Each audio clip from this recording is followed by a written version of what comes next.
Hello, this is Ron Paul with your weekly update for Monday, May 27th. This week, I found myself in rare agreement with Janet Yellen when she admitted that her economic predictions are likely to be wrong.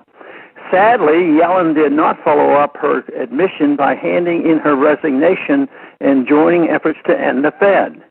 An honest examination of the Federal Reserve's record over the past 7 years clearly shows that the American people would be better off without it. Following the bursting of the Federal Reserve-created housing bubble, the Fed embarked on an unprecedented program of bailouts and money creation via quantitative easing.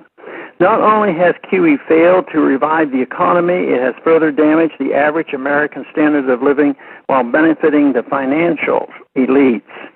None other than Donald Trump has called QE a great deal for guys like me.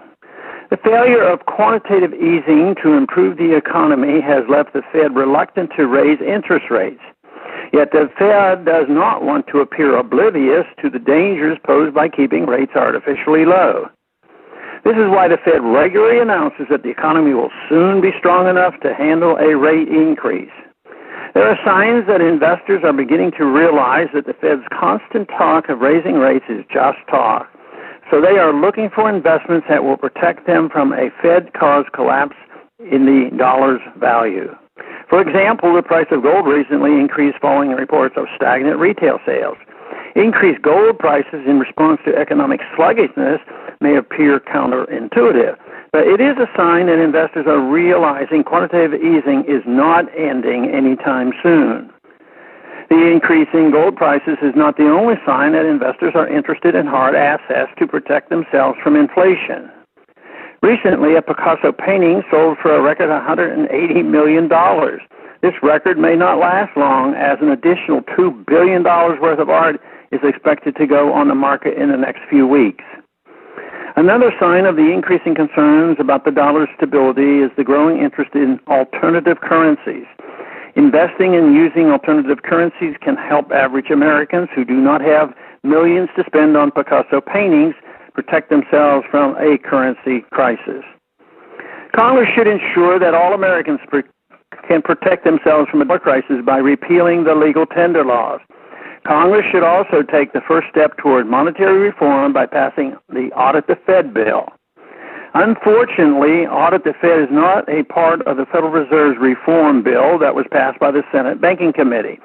Instead, the bill makes some minor changes in the Fed's governance structure. These so-called reforms are the equivalent of rearranging the deck chairs as the Titanic crashes into the iceberg. Hopefully, the Senate will vote on and pass Audit the Fed this year. The skyrocketing federal debt is also a major factor in the coming economic collapse. The Federal Reserve facilitates deficit spending by monetizing debt. Congress should make real cuts, not just reductions in the rate of growth in all areas, but they should prioritize cutting the billions spent on the military-industrial complex. Some say that eliminating the welfare warfare state and the fiat currency system that props it up will cause the people pain. The truth is that the only people who will feel any long-term pain from returning to limited constitutional government are the special interests that profit from the current system. A return to true free market economy will greatly improve the lives of the vast majority of Americans. Thanks for calling this update.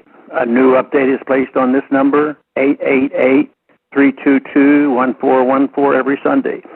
The written text can be found on my Ron Paul Institute website. Thanks for calling.